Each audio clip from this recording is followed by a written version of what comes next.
what is going on, Soldier? Welcome back to yet another video, and today this is a kind of a bizarre one. Alright, so you're gonna have to bear with me here. Now, if you've been a follower of my channel for a while, and if you haven't, then what are you really doing? Now, hold on a second. I don't understand what that was, that headbutt, Alistair. Just, alright then. If you've been a follower of my channel for a while, and if you haven't, then, you know, the subscribe button's down there if you're new, whatever.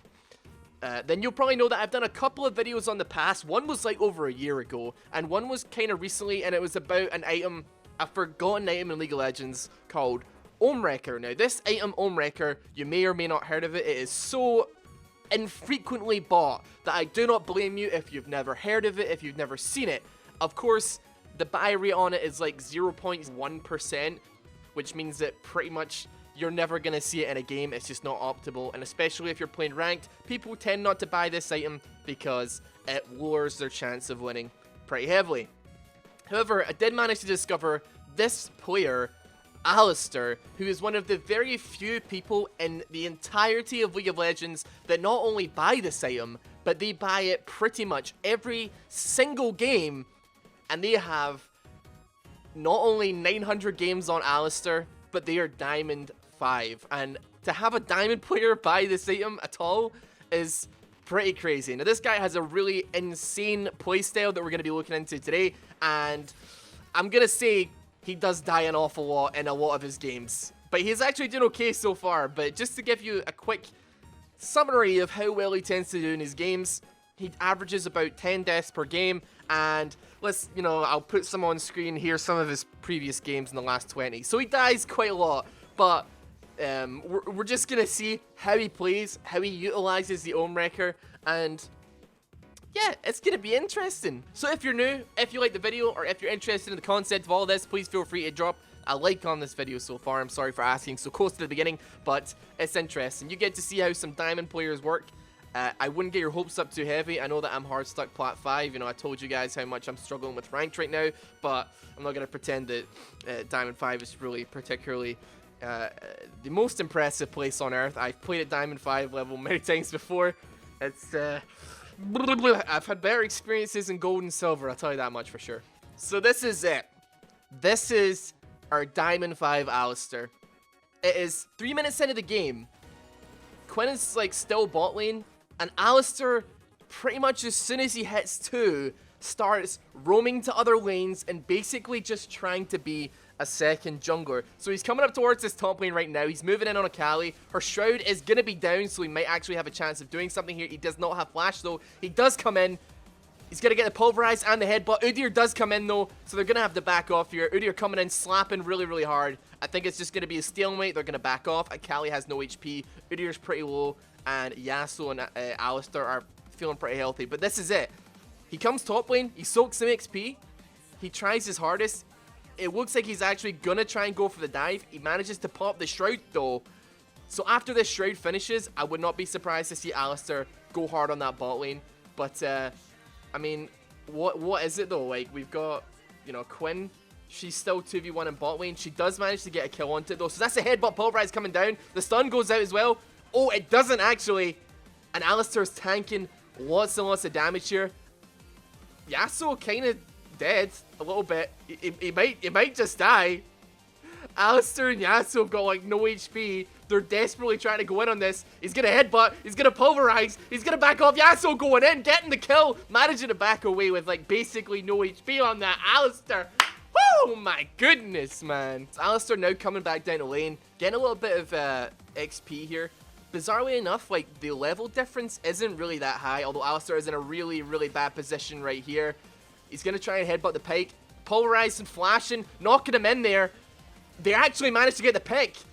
Alistair survives and gets the pick onto Vayne. Man, maybe Quinn's just really, really overpowered, dude. I don't know. Plays like that in Diamond, I really feel like they shouldn't be a thing that works. Anyway, we got this stun coming out. Counter-Strike, Pulverize, Headbutt, going on to that Pyke, stunning them as well. That's going to be another kill for Jax. Alistair, man. What is going on? He's gone for Spell Thieves and a Corrupting Potion so he can get more mana, so he can roam and doesn't have to back as frequently. And as well as that Frostfang, I mean, that kind of tells you that he has no intention of even going near CS. He has no intention of going near CS to either get the Ancient Coin passive gold or the stacks from Relic Shield. All he wants to do is slap people the fuck around and get the stacks from hitting them, man. That's all he wants to do. He's going behind tower now. He's moving into the jungle. He goes straight onto the Udyr. He comes with the wall, knocks him back over to Jax. What the fuck is this, dude? We're actually getting the... They might just get it, though. I don't know. Udyr manages to get away, but Jesus Christ, Alistair headbutting him back over the wall to the Jax after the pulverize, man. Holy Christ. He falls. But this man has left a legacy of what likes of which I've never seen, dude. Like, I don't know where he's going. Where's he going, man? He's coming through with a pulverize, but he does get knocked back. That's going to be a kill. Dude, holy shit. What is going on in this game? So my man's level 4. Katarina's level 7. This ain't stopping him from getting in on that action. He's got Moby boots now, so he's coming in behind that Ziggs. Katarina is like nowhere near here though to actually do anything. So he's going to take 3-4 tower hits here. He's going to try and run. Has Ziggs got ulti though? He does not, so he's going to get away. All he's going to do though, pop that corrupting potion, start moving down towards the bot lane again. And I don't know if we're going to be able to see anything really happen here. He might try and go in on it again. Or he's just going to back. Okay, so basically what this guy's going to do, he's going to try and rush the Ownwrecker so he can do those kind of behind the tower ganks. This used to be a really, really popular thing that junglers used to do back in Season 2. Like, one of the most famous junglers was Snoopy. So, they didn't get the Ownwrecker, but they'd get level 6 back when it was, like, a lot better. His ulti was a lot better. Which was like, I think it was 75% reduced damage rather than 55%. You could just ulti, walk behind the tower, so there was literally no escape for the enemy laner, knock him into your mid laner, and just do stuff like that, just rinse and repeat. So we got a pick on it. Oh, the Counter-Strike doesn't manage to land. Katarina is coming in though. Alistair is not in range to get the cowbells down though. However, Katarina does manage to shimpo in and out of the tower though. The ulti from Ziggs doesn't land onto anybody. Katarina is still going in on this, does a lot of damage to Bane, doesn't get any picks, so they're going to back off.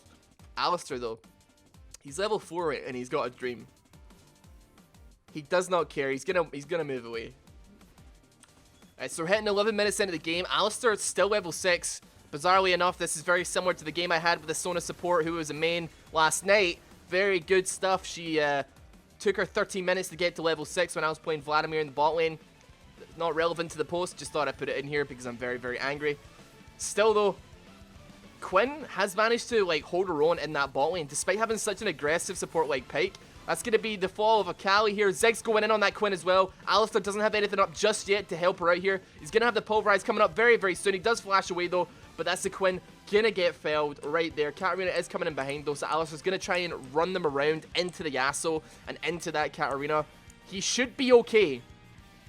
If he can manage to get some help from Yasuo, he should be alright. Ziggs in deep trouble here. These guys are getting a lot of kills off of this Alistair. So far, he's got 8 kill participation, and there's only been actually 11 kills for red side so far. Alright, so flashing forward once again. Alistair's here. He's moving onto tower. He's finally level 6. He's tanking it, but he's going to survive. That one tower goes down. We've got 4 people red side on bot lane, and we've got Udyr, who just got caught out here. These guys are super duper strong. I'm not sure what that ward jump was, to be honest. Quinn in a lot of trouble here. Akali being a bit of an issue. If Katarina could just like, oh, never mind. The dash does get the Quinn. Jackson a little bit of trouble here. Flash counter-striking onto the Vayne. Actually managing to dodge the ulti from Pyke. Now we've got Akali with no shroud. Katarina doing a lot of damage here. She's jumping between all of the daggers. Managed to get a picks here. And holy Christ. This is not looking too good for blue side right now. Bear in mind, these are diamond players. These are like the top, like what, 0.5% potentially of players in the world. And this is a fiesta. This is a total fiesta, man. Alistair moving behind the tower. Gonna pulverize, knock him up. Headbutt as well there. Now Yasuo gonna get the pick. Triumph moving back out. Meanwhile, Alistair just tanks the tower with his ulti, no problem. That's going to be the knock up there, and the ulti last breath coming out from Yasuo. He's tanking tower though, so he's going to get killed here as well. However, Katarina comes in, cleaning up the Ziggs, and Akali comes in to finish off. Whoa! That is a lot of Katarina damage. She is 8-0. So, despite that 1-4, Alistair is pretty much carrying this game. Like, his setups have made this game happen. Now, this doesn't happen every single game. This guy dies a lot in his games. But this is a game that Alistair is controlling hard right now. Alright, I jumped into another game because I thought that, okay, he's getting no rank or whatever. But the fact of the matter is, there's basically no towers left for him to actually, wreck. So I go into another game, and he gets Wrecker, and I shit you not, right? He gets Wrecker, and within about a minute and a half, every tower in the game is done. Like, he got, this Alistair got Wrecker about a minute and a half ago, right? There are 2 towers now left, one of which has got like 800 HP, 600, and one is left. I have no idea why he plans on wrecking. But he's got it, dude. I'm gonna find a game where he has towers to wreck. Alright, here he comes. Here comes Alistair. Here comes Alistair. He's coming in on these towers. He drops the wrecker on one of them. That's pretty much it. Pops the ulti. Knocks Trundle back into the team. Still one of the towers is up now. It's 50 minutes into this game, and this is literally the second wrecker use I have actually seen so far. But still, I guess it worked well, because they're getting no picks, honestly. This isn't going very well. Honestly, at the rate that this guy builds wrecker, I thought he was like, I thought it'd be a lot more.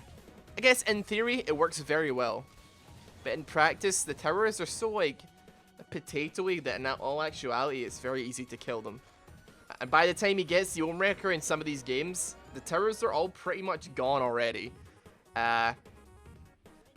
Still, the fact that he buys it is crazy when I've been watching this game, this full damn game for like 50 minutes, and I've seen him use it twice, which is interesting. And of course, this is how this game must end. This game must end with a base race. Yes, of course. Quinn slapping the towers. It's gonna be red side. Dude, Alistair. Alistair trying to defend. Oh my god. So that is probably the most dedicated wrecker purchaser in the world, and he doesn't get to use it as much as you'd like. I'm sure there's plenty of games where he's gotten to use it, but just even the playstyle of this Alistair is crazy. Like, it's really something else. So I hope you guys did enjoy this. This is a dedicated wrecker fan, a dedicated wrecker purchaser. And if you did enjoy this, please feel free to drop a like on it if you're new to the channel as well. Please subscribe, join the sock drawer, and I'll see you guys later. Have a good one.